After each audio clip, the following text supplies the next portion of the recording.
Allô tout le monde! Bienvenue au podcast L'Autisme, on en jase, présenté par la Société de l'autisme de l'Abitibi-Témiscamingue et produit par le Cégep de l'Abitibi-Témiscamingue. On va commencer par se présenter. En fait, nous, on est 4 étudiantes finissantes en technique de travail social. Donc, moi, c'est Annabelle Thiboutotte. Maude Bégin. Moi, c'est Naomi Bergeron. Et moi, c'est Charliane Giasson. Fait que nous, dans le fond, pour notre dernière année, dans le cours PIC, qui est Projet Intervention Communautaire, nous avons décidé de faire des podcasts qui parlent de la réalité de vie de l'autisme.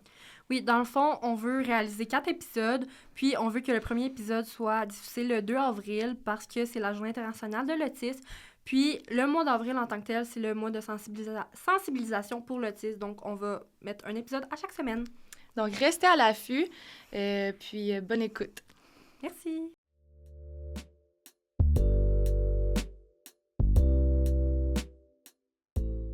Allô les filles, bienvenue à notre 4e épisode, 4e et dernier épisode. Fait que avant qu'on commence, moi je vais me présenter, Naomi Bergeron, étudiante en technique de travail social. Puis moi, c'est Maude Bégin, aussi étudiante en technique de travail social. Puis vous, si vous voulez faire, vous présenter. Pour rappeler un petit peu. Parfait. Bon, bien, premièrement, merci de nous accueillir. Moi, c'est Caroline Vincent, directrice générale de la Société de l'autisme de l'Abitibi-Témiscamingue. Moi, c'est Claudie Galland. Je suis technicienne en travail social. Je suis présentement à temps partiel à la Société de l'autisme puisque je fais mon bac en travail social. Tu veux que j'y aille, ouais? Oui. Fait que dans le fond, cet épisode-là servait entre autres à expliquer c'est quoi la Société de l'autisme de l'Abitibi-Témiscamingue, donc la SAAT, d'expliquer un peu c'est quoi les services qui s'offrent, qu'est-ce qui s'en vient, parce que là, ça fait 40 ans, c'est ça? On souligne le 40e. C'est ça. Fait que voir un peu comment ça s'enligne, puis c'est quoi un peu qui s'en vient pour la SAAT. Donc, dans le fond, la SAAT a commencé en 1985. C'est un regroupement de personnes, des parents qui ont voulu se réunir et faire des activités à leur enfant TSA. Depuis, ça a grandi parce qu'initialement, c'était à Noranda que c'était situé. Maintenant, nous sommes rendus sur le boulevard Rideau dans une maison que nous sommes propriétaires, en fait, la Société de la SAAT, grâce à une donation de la ville de Rouyn-Noranda. Qu'est-ce qui s'en vient? Bon, on va avoir le mois de l'autisme qu'on arrive sous peu dedans. Il va y avoir vos fameux podcasts à lesquels nous allons participer. Il va y avoir également, lors des renouvellements ou nouvelles adhésions membres, on va faire tirer un panier cadeau à nos membres de saveurs régionales. Il va y avoir également une de nos administratrices qui a dévoilé son livre qu'elle a écrit, Maman d'une enfant autiste. Donc, on va participer au projet, nous, en tant que Société de l'autisme. Il va y avoir notre souper-conférence, encore une fois, au mois de septembre, qui revient, ça va être notre 4e édition de notre souper-conférence. Et il va sûrement avoir également des bonbons en forme de carreaux de casse-tête qui va circuler pour nous financer puis offrir. On va les vendre sur nos réseaux sociaux. Wow! C'est bien cool. Hein? Les bonbons en morceaux de casse-tête, ça revient au logo de la SAAT. C'est cool. OK. Puis, en ce moment, c'est quoi les services que vous offrez si jamais on a des familles qui seraient peut-être intéressées à venir vous voir, là? Est-ce que tu veux... Ben, tu peux parler un petit peu, j'ai parlé. Dans le fond, on a des services à l'externe qui est plus de la sensibilisation dans les classes, autant secondaire que primaire. Et en milieu de travail aussi. En milieu de travail aussi. On a le camp d'été qui revient à chaque année depuis... 2009, mais je ne suis pas certaine, donc... Il y a le camp d'été, on a le centre de jour où que les usagers de plus de 21 ans ils viennent. Ça, c'est à l'année longue. On a la SAAT en action qui a 2 volets. On a la location du gymnase le samedi. À chaque samedi, dans le fond, les familles ils peuvent venir faire du sport avec nous. Souvent, il y a des activités prévues, puis il y a des jeux libres. Puis le dimanche, c'est le 2e volet qui est... à la piscine du Cégep, juste ici. Les parents, ils peuvent venir faire de la piscine avec leurs enfants. Ah, c'est bien cool. Fait qu'à chaque fin de semaine, il y a quelqu'un de l'organisme qui se met disponible pour être là. Ouais. En fait, Claudie s'occupe de faire l'animation et la préparation des activités pour ce qui est la location du gymnase. Puis pour ce qui est des piscines, c'est nous, on paie en format bien libre pour le moment. Je dis pas que ça va jamais arriver. En fait, c'est un petit peu un programme, si on veut, qui vient de commencer cette année. Donc, c'est notre essai pour voir qu'est-ce qu'il faut adapter, qu'est-ce qu'il faut modifier. Mais je crois que les familles apprécient beaucoup ce service et cette occasion de se réunir entre parents d'enfants atypiques. Ben oui. Puis est-ce que le centre de jour, c'est comme ça qu'on l'appelle, le centre de jour? C'est de 8h30 à 4h30, lundi au vendredi, puis les parents viennent mener leurs enfants, ils vont travailler, puis... En fait, c'est sous forme d'inscription parce que pour pouvoir y avoir accès, nous, on doit quand même avoir un topo de notre usager. Donc, c'est pas je me présente quand j'ai envie. C'est sûr qu'on a une clientèle plus ciblée pour pouvoir justement permettre aux familles de la continuation de leurs activités professionnelles ou leur permettre de retourner sur le marché du travail. Puis également, on est on est comme une ressource de répit pour les familles, dans le fond, je veux dire, les résidences de type intermédiaire ou familial qui peuvent envoyer des fois les usagers soit à temps plein ou à temps partiel. C'est du lundi au jeudi. Ah, OK. Mais on a quand même le service de répit pour les enfants plus jeunes, puis même pour adultes aussi, mais c'est rare qu'on ait la demande pour les personnes autistes plus âgées. Mais souvent, chaque samedi, on offre quand même la disponibilité pour le répit aussi. Comment fonctionne ce répit-là? Par inscription via nos courriels ou par la page Facebook. OK. Puis c'est à toutes les semaines, le samedi, où est-ce que les parents peuvent aller déposer... s'ils sont inscrits, là. S'ils en font la demande, parce qu'on a certains enfants qui fonctionnent très bien en petits groupes. Malheureusement, il y en a d'autres que ça ne fonctionne pas en petits groupes et on doit offrir du 1 pour 1. Puis il faut quand même s'assurer d'avoir tout le personnel en place pour accueillir les enfants. Donc, c'est vraiment qu'il faut qu'ils nous contactent et qu'on leur confirme, oui, on est en mesure de recevoir votre enfant aujourd'hui, samedi. OK. Puis, lorsque tu es inscrit au centre de jour, est-ce que c'est à ce moment-là que tu peux être inscrit au camp d'été ou tu n'as pas besoin d'être inscrit au centre de jour pour pouvoir t'inscrire au camp d'été? En fait, le camp d'été, c'est offert aux 21 ans et moins. Et notre centre de jour, c'est 21 ans et plus. Donc, on ne peut pas être inscrit aux deux. Okay. Voilà, tout à fait. Mais on a déjà vu des enfants qui étaient inscrits au camp d'été, mais là, ils étaient rendus à 16, 17, 18 ans, alors ça correspondait moins bien. Donc, ils l'inscrivaient l'été dans le centre de jour aussi. Okay. Ça s'est vu par le passé. OK. Puis c'est quoi une journée typique dans le camp d'été, par exemple? Oui. C'est quand même différent chaque journée, là. Mais souvent, il y a comme l'arrivée des enfants. Fait que nous, on met l'arrivée à 8h jusqu'à 9h. Puis il y a la collation. C'est vraiment plus les animatrices qui s'en chargent le matin avec les autres. Il y a des activités qu'ils peuvent faire qu'on laisse à leur disposition. Puis l'après-midi, les aides cordeaux, ils font une activité qu'on a déjà préparée d'avance. Okay. Puis souvent, l'année passée, on avait la forêt Kiriki aussi. Fait qu'il y avait comme des moments dans la journée qui pouvaient aller au gymnase ou à la forêt Kiriki. Puis quel genre d'activité vous avez? Est-ce que vous avez des sorties? Oui, on a été voir les alpagas l'année passée. On a été à la fête des camps du Arfat à Malartic. On a été à la plage Kiwanis, puis on a été au quai. Fait qu'on a quand même fait quelques sorties. Quand même, ouais, c'est ça. Puis chaque animateur, ils ont aussi la possibilité de faire des sorties au parc avec leurs enfants. Selon, c'est sûr, si c'est un groupe de 6-7, on va demander qu'ils soient accompagnés d'aide animateurs. Mais on n'en a pas, en fait, des groupes de 6-7 parce que ça ne correspond pas aux besoins de notre clientèle. Mais ils peuvent vraiment, des fois, c'est simplement, on va marcher, on va s'arrêter au dépanneur, on va prendre une petite loge. Donc, on s'adapte beaucoup aux enfants qui sont en place. Mais t'as oublié de dire les activités que tu as faites à l'interne.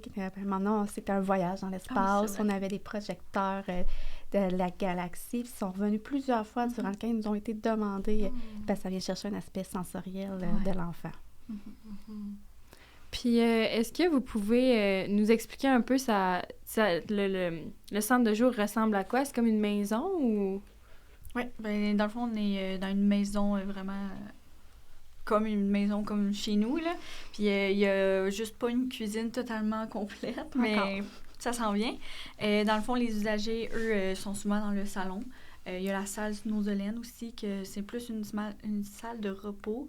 Il y en a qui l'utilisent pour retourner au camp aussi. Il y en a qui font faire des siestes là aussi. Fait que, il y a comme plusieurs utilités à cette salle-là. OK. Puis je pense qu'il y a des bureaux aussi directement dedans la maison. Oui, effectivement, il y a le bureau de la coordonnatrice des services et mon propre bureau on dit c'est l'espace administration, l'espace centre de jour. Donc, nous, on est au fond du corridor de la maison, puis le reste est occupé par nos usagers puis nos responsables du centre de jour. Puis, il y a combien d'intervenantes par journée, mettons? Est-ce que vous êtes toujours 2 dans la maison ou ça arrive vous êtes seul ou...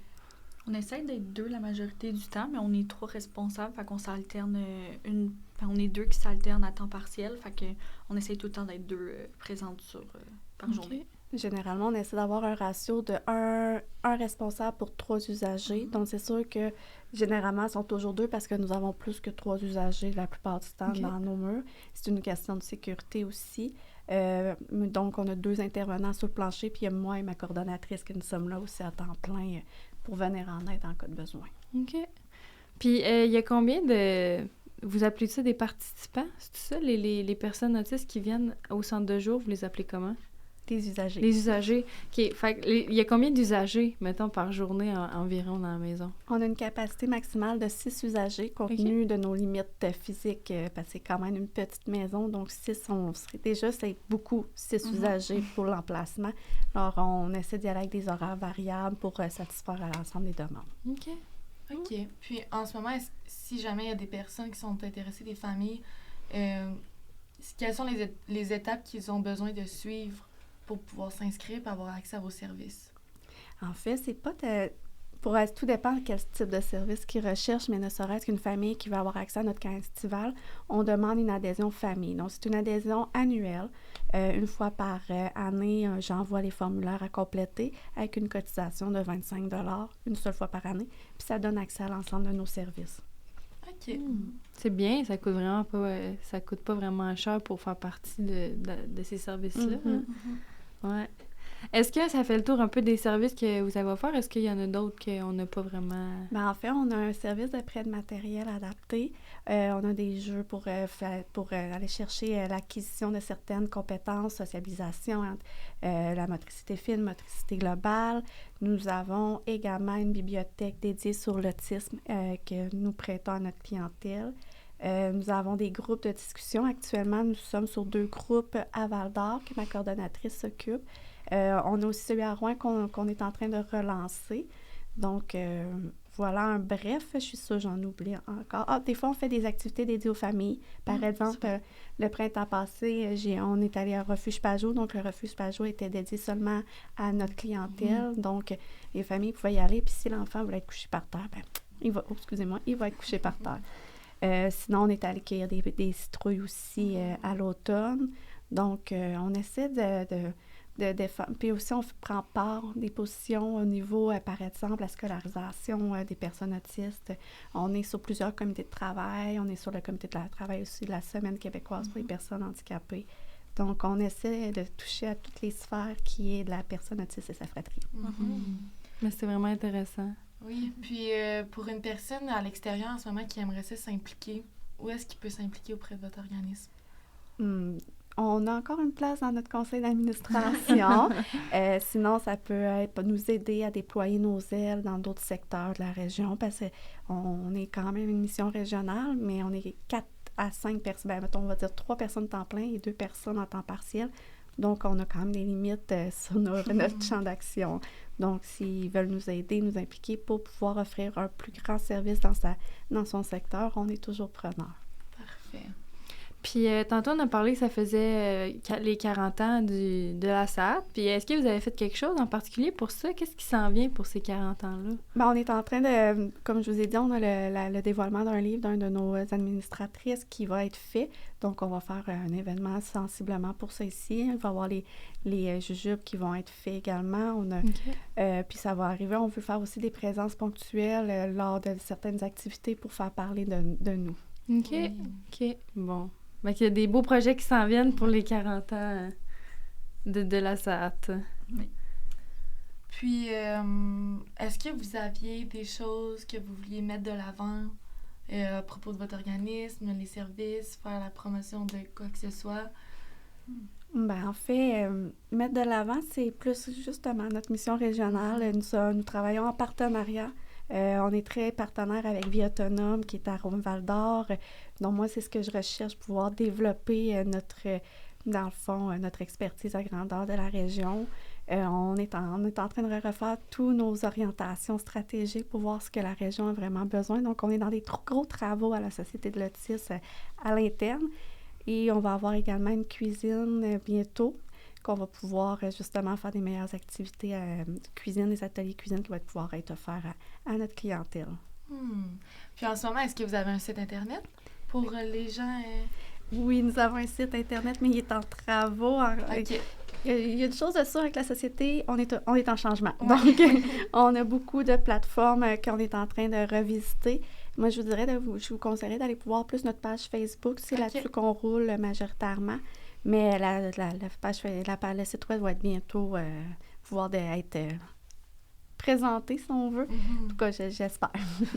Mais dans le fond, c'est vraiment de rester à l'affût parce qu'il y a plusieurs choses qui s'en viennent pour vous. Vous êtes en continuel développement. Tu sais, quand même, c'est les 40e. Puis il y a encore des nouvelles choses qui s'en viennent pour vous. Mais ça a l'air d'être aussi beaucoup occupé. Tu sais, ça a l'air... les gens savent que vous existez quand même. Là. C'est sûr que les gens vont jamais le savoir assez, puis on n'en aura jamais assez d'en parler.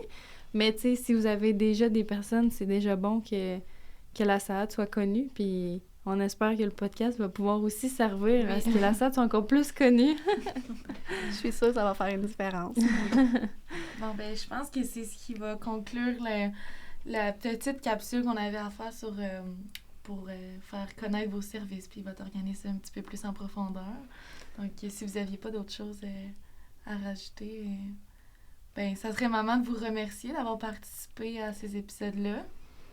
Merci beaucoup parce que si Caroline n'avait pas accepté, ben on n'en serait pas là puis on n'aurait pas pu faire ça. Fait que merci beaucoup de ton implication puis merci beaucoup à toi aussi, Claudie, de votre participation au podcast. C'est vraiment apprécié puis ça n'aurait pas eu lieu si vous seriez pas venu. Fait que un gros merci. Un grand merci à vous de nous avoir interpellés. Ça nous a fait plaisir.